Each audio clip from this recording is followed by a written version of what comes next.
एक समय की बात है। अशोक अपनी पत्नी और बेटे के साथ रहता था। अशोक का ज़्यादा समय काम करने में बीत जाता था। वह रात को देरी से आता था और सुबह जल्दी निकल जाता था, इसलिए उसकी और उसके बेटे की मुलाकात मुश्किल से ही हो पाती थी।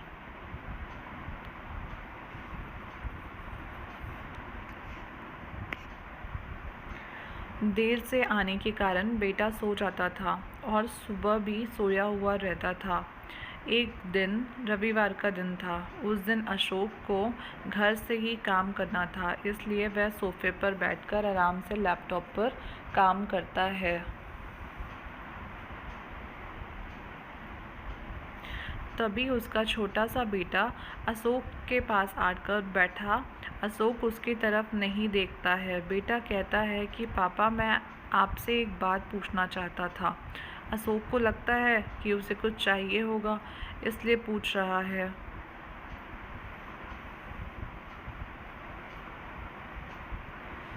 अशोक बिना बेटे की तरफ देखे कहता है कि हाँ, पूछो। बेटा कहता है कि पापा, आप 1 घंटे का कितना कमा लेते हो? अशोक को गुस्सा आता है। वह कहता है कि तुम्हें क्या करना है? इस बात से ज़रूर तुम्हें कोई फालतू की चीज़ या खिलौना चाहिए, इसलिए पैसों के बारे में पूछ रहे हो।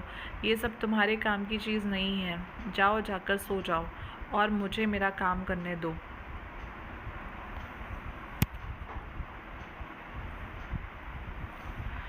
बेचारा बेटा चुपचाप जाकर अपने कमरे में सो जाता है। काफ़ी रात हो गई थी।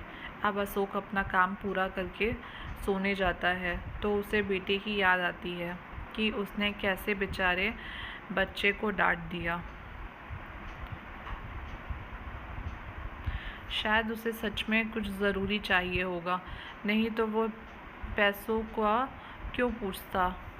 ऐसा सोचकर अशोक बच्चे के कमरे में जाता है और उसके माथे पर हाथ फेरता है। मेरा बच्चा सो गया क्या?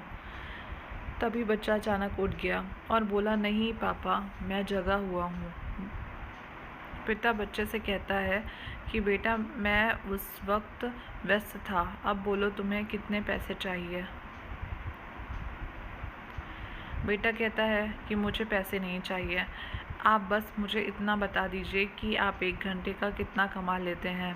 पिता कहता है कि मैं 1 घंटे में 100 रुपये कमाता हूँ। बेटा झट से उठकर अपने गुल्लक को तोड़कर उसमें से 100 रुपये निकाल लाया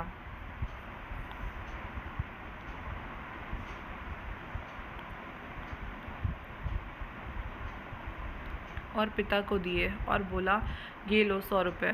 क्या आप अपना 1 घंटा मेरे साथ बिता सकते हैं? ये सुनकर पिता हैरान हो गया। उसे मन ही मन बहुत शर्मिंदगी महसूस हुई। आज से ही उसने अपने मन में ठान ली थी कि वह अपना समय बेटे को भी देगा। उस रात दोनों बाप बेटे मिलकर खूब सारी बातें करते हैं। अब वह समझ गया था कि परिवार के साथ वक्त बिताना कितना ज़रूरी है।